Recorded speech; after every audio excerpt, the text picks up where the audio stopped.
Talanga. Comment est-ce qu'on a filmé bien? On a filmé bien. Je n'ai tué personne.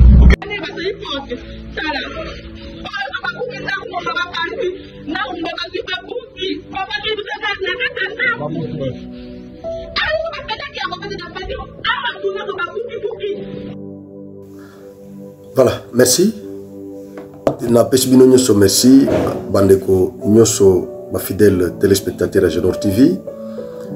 Merci pour la fidélité, merci pour l'attachement à Bino na Genor TV, merci pour tout ce que vous faites pour votre chaîne et surtout pour votre humble serviteur Franco Rivaldo. Merci naba onyoso ba nouveau abonné à Genor TV. Ba outi ko intégrer famille à Genor TV, merci na Bino nyoso. Merci naba onyoso ba partage kabalien ya ba émission na biso chaque fois que tu es là na plateau à Genor TV pour na solo la Congo parce que on est là pour parler le Congo, parler le développement du Congo, parler le social des Congolais, parler de tout ça, parler de tout ce qui fait le Congo. Voilà.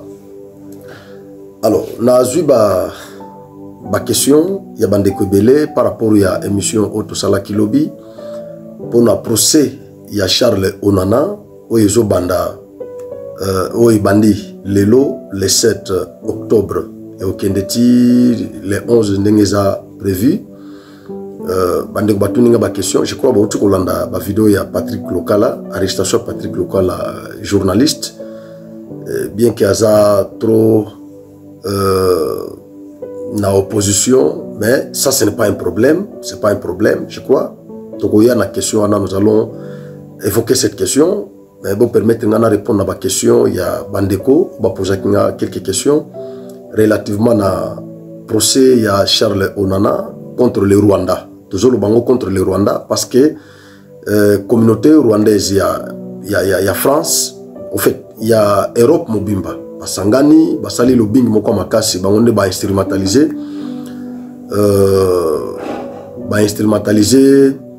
ONG de Wana pour intenter action en justice contre les journalistes franco-camerounais Charles Onana pour la Mikanda Oyo Akoma contre les génocides rwandais. Alors, question moko yelinga inde komoko poser la question ndengini eko salema tout ça moko poser la question mais pourquoi ba congolais baza motivé? Non, communauté congolaise il y a Paris, Belgique, Suisse, moi pays wana baza vraiment motivé. Même il y a Londres, baza motivé. Communauté congolaise baza motivé. Et dans la structure il y a scientifiques congolais je crois, scientifiques congolais. En tout cas ils sont derrière Charles Onana, batiki pesate. Ndenge to lansaki message ezaki pona ko stimuler ba congolais mususu o bazaki informé te. Qu'ils ont procès moko quelque part. Charles Onana bazo poursuivre pour le négationnisme, il y a génocide rwandais. Rwandais, communauté rwandaise, il y a Paris, Basala, lobbying moko makasi. Bakenda kosenga na parlement français pour insérer négationnisme insérer na code pénal français reconnaître yango locaux là infraction donc négation il y a génocide il y a 1994 au Salima na Rwanda. Donc net toujours baboye na droit positif français la négation du génocide rwandais est érigée en infraction. Voilà. Alors bando batuna kingai est-ce que négation wana eza infraction tout ça parce que na lobaki qu'il est poursuivi il est considéré comme négationniste. Alors ndeko moko poser la question yango na répondre bino eza érigé en infraction na droit positif français. Le fait yakobo ya que génocide et salima na Rwanda te ou bien le fait yakobo ya ko reconnaître génocide ndenge ba Rwandais bango moko selon perspective na bango ndenge bango bazo monela yango ndenge bango bazo présenter yango na monde. Le fait yakobo ya yango na droit français est reconnu ou bien est érigé en infraction. Donc c'est un peu ça en vertu du principe de l'égalité des délits et des peines. Nous l'um crime nous la poène sinelek. Donc le les a prévu na droit na bango, c'est-à-dire bako sambisaye par rapport à droit na bango et non par rapport au droit congolais. Et pas na biso et já reconnaître. Wana déjà précision détail. Alors, problème qu'on se posé wana parce que Kagame ça porta déjà et ça deuxième procès oyo. Premier procès ça en 2022. Kagame a intenté action en justice contre Charles Onana. Juste quand on a ouvrage néoana. La vérité sur l'opération turquoise et l'okoana Kagame s'est pris dans l'autre. Alors, tant qu'on a intenté action, a commis rendre compte que Charles Onana a une preuve et belé. Ba ouvrage ya komawana a contacté ba belé chef ya mission aux Nations Unies au Azalaki à l'époque na Rwanda donc commandant chef militaire ya ba casque bleu au Bazaki à l'époque na Rwanda. Charles Onana a kota en contact naïe a sala interview naïe. Donc azana ba élément et belé. Kagame me renda compte que Charles Onana azana ba élément et belé a okaki pe ko renverser. C'est comme ça que ba étouffa opération wana. Ba étouffa opération wana na France. Alors ça c'est la deuxième fois. Ligue yaba ONG de wana ya droit de l'homme baza instrumentalisé par Kagame. Communauté rwandaise baza na sima ya ligue wana ya ba droit ya ba ONG de ya droit de l'homme. Alors c'est un peu ça. Problème c'est que aux Hollandais il y a rétroactivité. Rétroactivité, il y a loi pénale. C'est un problème causal. Mukanda ya Charles Onana, il y a un problème, à comment on a 2009. Reconnaissance, il y a négationnisme comme infraction. Et c'est là qui avant ou bien après la publication de cet ouvrage. C'est ça le problème. Ce que Salimaki avant la publication de l'ouvrage, à ce moment, je crois que et kozala moi pas si pour Nandeko mais ce qui est Salimaki après wana avocat ya Charles Onana ba ko soulever principe il y a non rétroactivité. Donc c'est ce qui va se passer. Toujours dans langue je crois que y a na ample détail parce que nous avons vraiment connecté nazo lande la dossier wana za pour répondre na moi ba question oyo bandeko batuna kingai mais pour na biso batoto za na Congo moi j'estime que nous devons être tous sensibilisés, motivés pour accompagner Charles Onana parce que Charles Onana souci na yezali ya ko lakisa na monde que génocide ya Rwanda etikala cause la génocide te ezalaki orchestré na Kagame yemoko. Alors plan na bango ezali ya balkanisation ya Congo. C'est tout ce que Charles Onana va montrer. Voilà pourquoi biso ba Congolais nous sommes appelés à accompagner ces Franco-Camerounais. Na procès oyo. Ce cas longi, je crois, et kozala malamu. Na landi vidéo moko Prince Penge, nazolo wane ezaba connerie. Prince Penge à partir d'Amérique, et Siga Zali, a sali déclaration moko, boyo ki bino nyoso ke, bazolinga ba bengana ba Congolais, au baza na situation moko irrégulière, na France, baya na Congo. Ministre des Affaires y a intérieur français a cela qui déclaration devant l'Assemblée nationale française. Mais Epenge na sortie médiatique nae, il a menti même à sa propre conscience, ce qui est vraiment impossible. Mais Epenge, Prince Epenge a menti à sa propre conscience. Prince Epenge azotanga Félix na makambo na bino, Félix a sali accord moko secret na Macron pour ba bengana ba Congolais nyoso baza na situation moko irrégulière. Et pourtant na Congo misala ezate passe ezali bato na bakimi répression ya régime ya Félix baiko na France baiko lukavi biloko ndenge wana siko baiko toyo. Alors Félix alandi bango aiko solola na Macron basali accord moko secret pour ba bengana ba Congolais wana siko bakozonga kuna bako vivre ndenge nini tango uta ko pouvoir alobaki que ba Congolais nyoso bazonga na Congo babilo moko lukuta ndenge wana omona pena ke tango zolo bango ozotanga peza ozotala ilungi ya Prince Epenge ozomona que c'est du mensonge lukuta peza.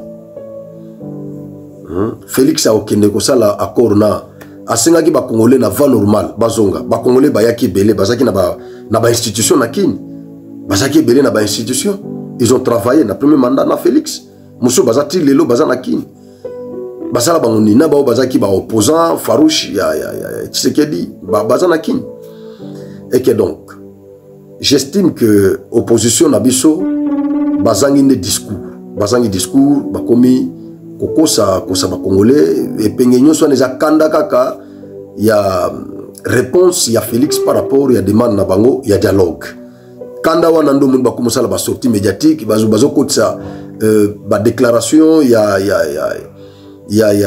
cardinal Ambongo na France 24 bakomo kotsa ngo na ba discours na bango nyonso wana ezanini kanda wana le fait que Félix abwakisi projet ya dialogue au bango baeki nango donc c'est ce qui a la base de cette frustration toyebi déjà opposition na biso baza ba profiteur balinga ko coller Félix ba makambo okutu et okutu Félix a salité okutu Félix azo kanisa ko salate bazo coller yango donc c'est normal pour l'opposition congolaise. Alors nazo bordé ka ya arrestation. Il y a Patrick Local, journaliste au Bakangi. Lelo, je crois, Binonyo Soboza au courant, il y a arrestation, ba image na otuko balancer yango, bazo filmer.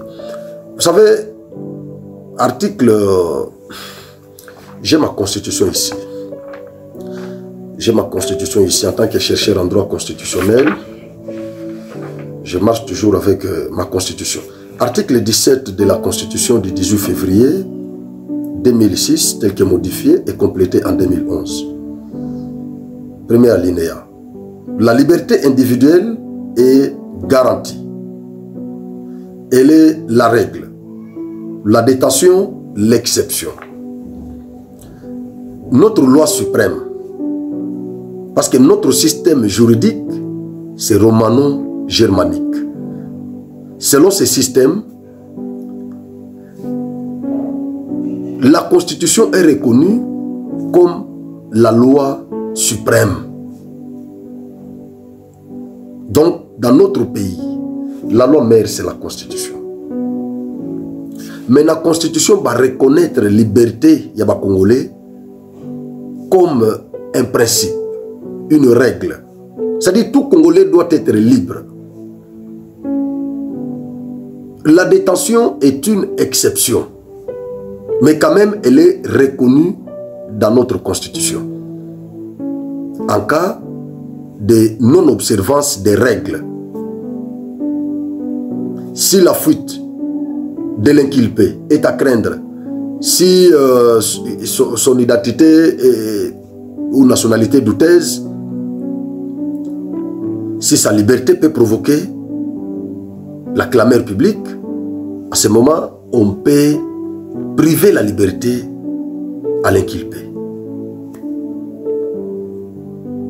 Mais si la fuite de l'inculpé n'est pas à craindre, si son identité n'est pas douteuse, si sa liberté n'est pas susceptible de créer la clameur publique,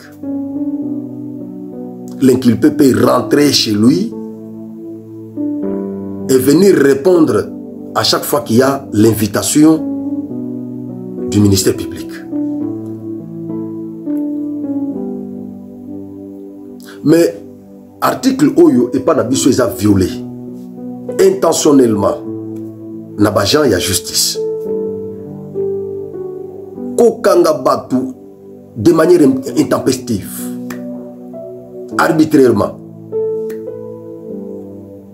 Est-ce que batanga rappelle constitution Oyo?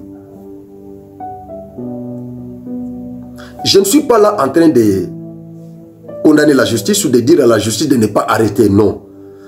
Quand bien même que la règle, quand même que la liberté est une règle, mais il y a à cette règle, il y a l'exception de la détention. C'est-à-dire, en cas de non-observance de la loi, on est susceptible d'être arrêté. Mais il y a quand même des conditions d'arrestation qui doivent être scrupuleusement respectées. C'est tout ce que nous nous demandons dans ce pays. Parce que on a des indices il y a état de droit.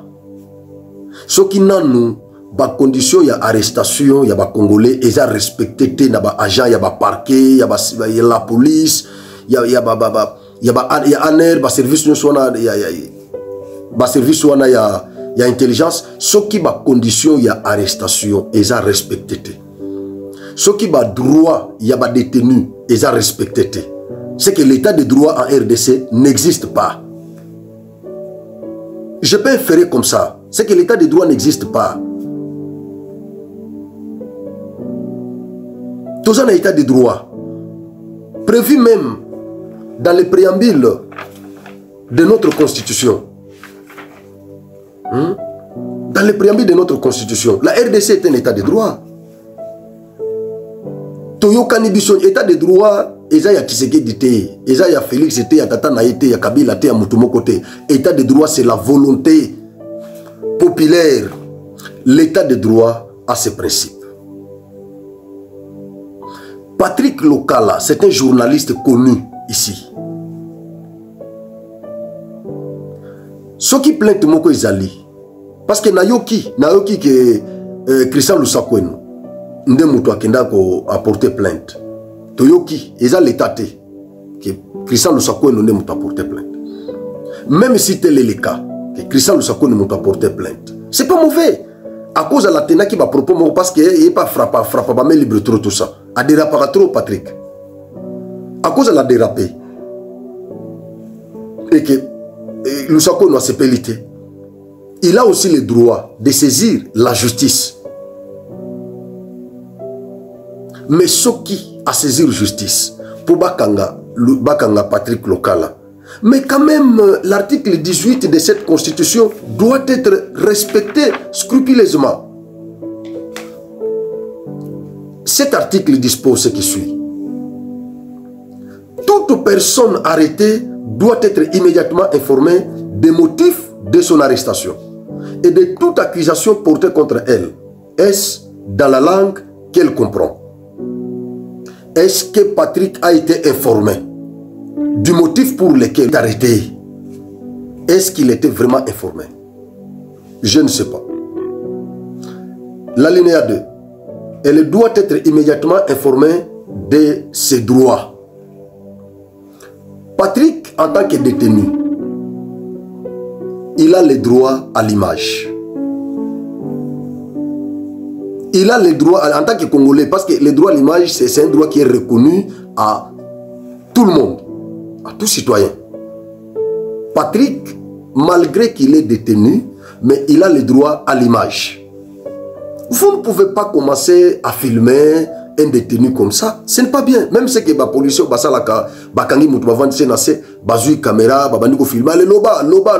non.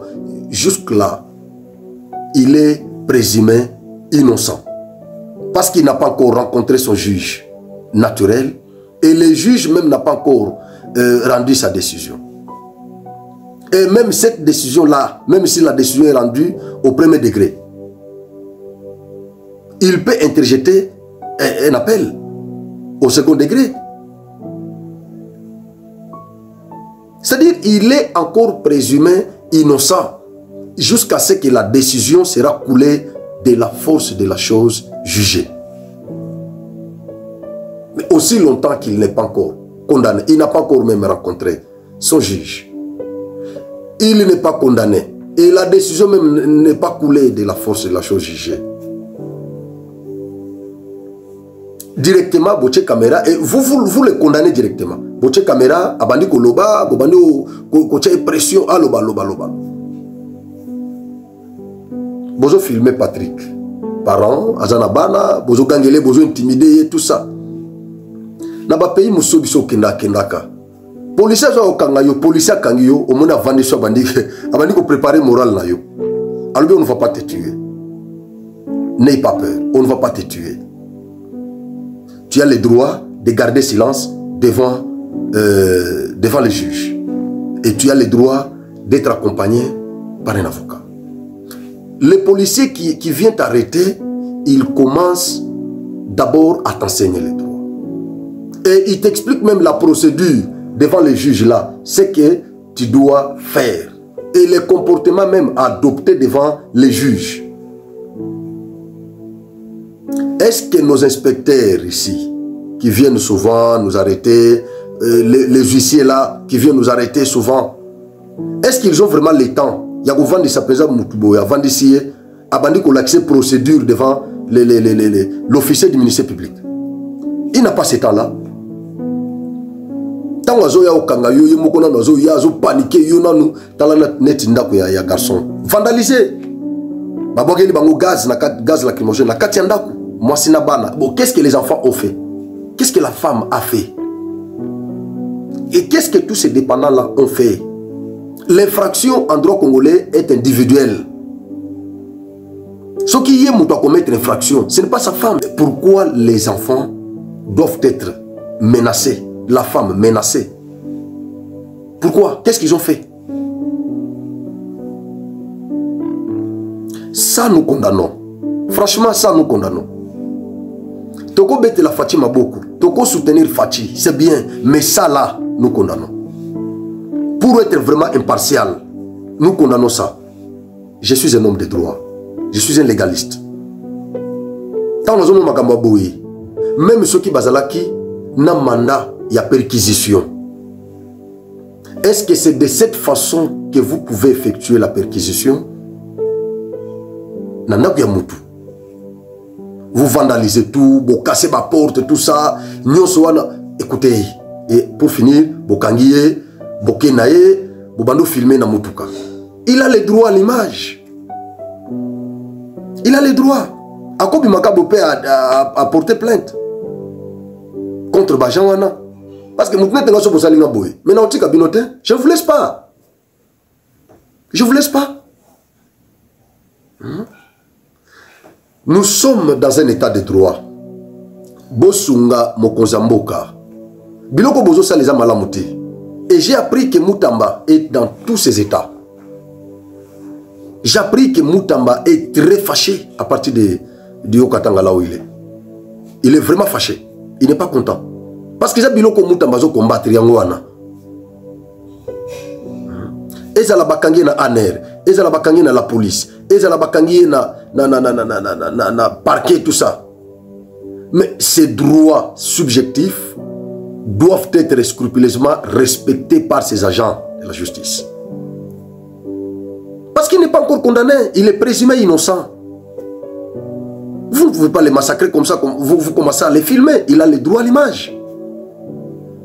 Biloko yo il faut ici là namboka na biso. Fati s'il vous plaît, biloko il faut ici là parce que moko les autres ça biso babi. Franchement les autres ça biso babi, babiloko aboui. Et tu ça biso babi. Dossier non akatumbi déjà koto tozo bagaré nan koto tout ça, biloko nengwana et puis oya au monde pe bajan il y a service à l'état ba ko kanga mutu boye tout ça comme un animal qui n'a pas les droits même un animal a ses droits quand même qui doivent être respectés. Biloko il faut ici là papa. Parce que yeb sanga na ko vanda position homme de droit, na ko vanda bona bana soutenir ba bilo comportement boy. Est-ce que ba ko mona normal? Na urbanin keza malam. S'il vous plaît, biloko yo, il faut ici là. Merci. Troisième sujet, affaire ya Jacqueline na Denise Dissochoa. Bande Bazo Tunangai est commis à niveau Nini. Ouais, je me suis senti vraiment astreint de répondre à toutes les questions que vous m'avez posées relativement à ces dossiers-là. Jacqueline Dala, Denis Dissochoa. Parce que Nabanda il n'a déjà dès le début, n'a aucun évolué dans tout ça. Vendredi, il y a une confrontation Moko et Salemaki devant l'officier du ministère public. Et chaque partie était accompagné de ses avocats. Denis Dissochoa kaka ndenge awanganaki na baloko ya ANR. Elle a continué à nier tout ce qu'elle avait dit. Même devant l'officier du ministère public. Elle a tout nié. Alobi keza lukuta ndena ipsaki bino na sala ke mission moko na lobaki makamba ya ba aveu mensonger, aveu jatance, tout ça. Alors il s'est avéré que ba veut nyonso Denise Asalaki ezalaki ba veut mensonger. Awangani yango nyonso devant l'officier du ministère public. Alors, dans ces cas, malgré qu'Asalaki ba veut, ba ko recourir siko na muto ya ko porter plainte pour approuver qu'Asalaki violé. Je crois qu'il a soulevé que ba hypothèse wana nyonso avant bakanga kutu Denis du Socho. Na lobaki so bakangiye tala ndenge kozala so boke na Genor TV bo kuta ba émission wana. Et nyonso na lobaki yango ndezo salema sikoyo. Na lobaki au cas où Denis du Socho akowangana parce qu'il a coupé kowangana.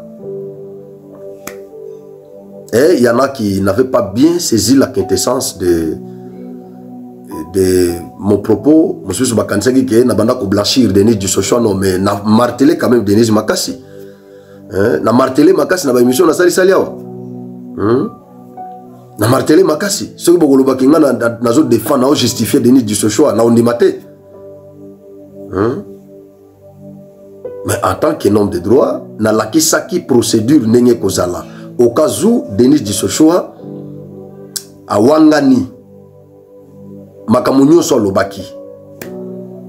Na lakisaki bino nenge koleka et nenge pezo leka na minute.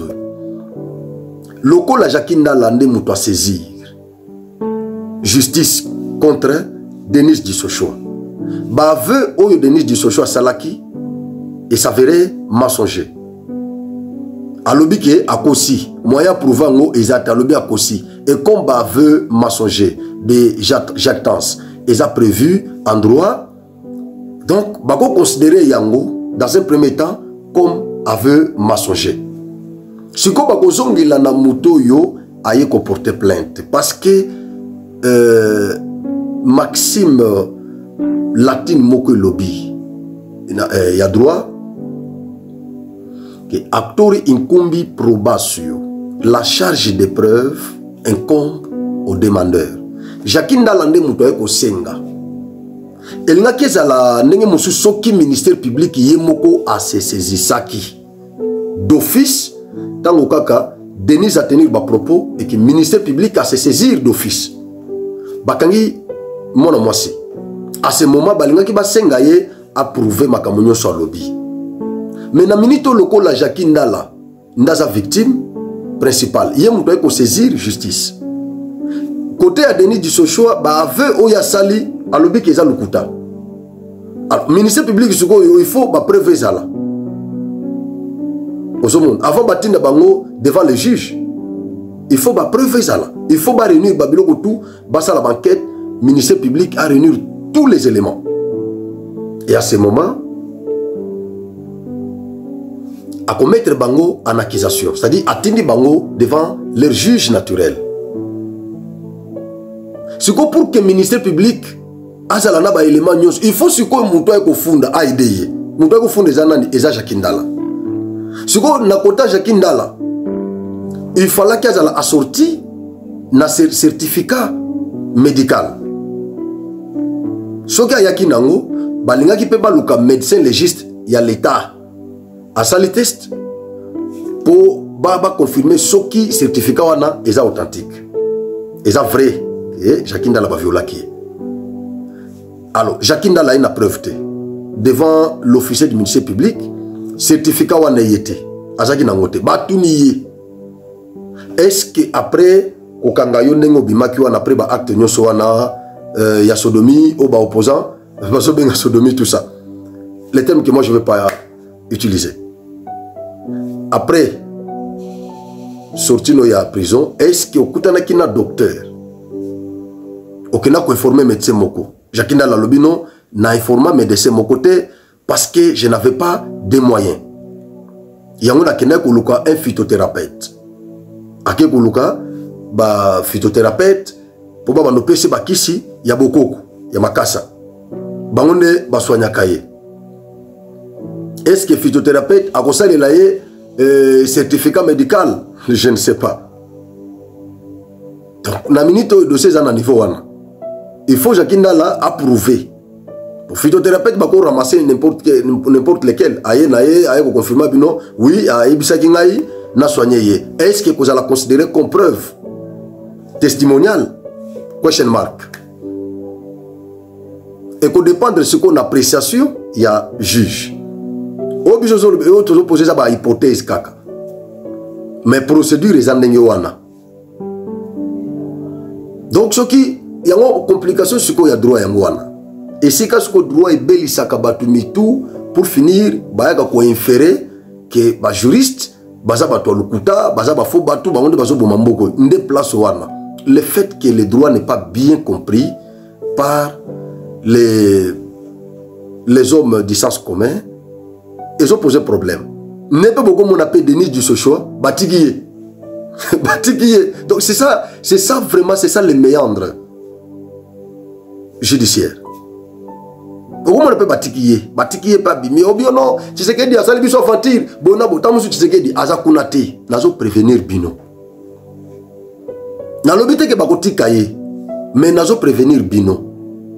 Parce que je suis un juriste, naïbi ba méandre judiciaire nenye zalaka. Comment on appelle pas batikiye? Batikiye peut accueillir ceux qui ont un avocat mouwa bien et qui côté Jacqueline la preuve pénésate. Comment on appelle batikiya kenaye? Alors beaucoup bête mabako no Tshisekedi te inde ba buzo ba droit y a droit yango wana. Pas raison, mais le fait qu'il y a ba preuve te. Mais au moins, il a raison à gagner le procès.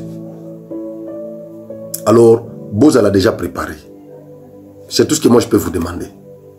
Mais, ce que nous demandons à la justice, c'est tout simplement de faire son travail. Merci beaucoup. Tokutani na numéro Moussous.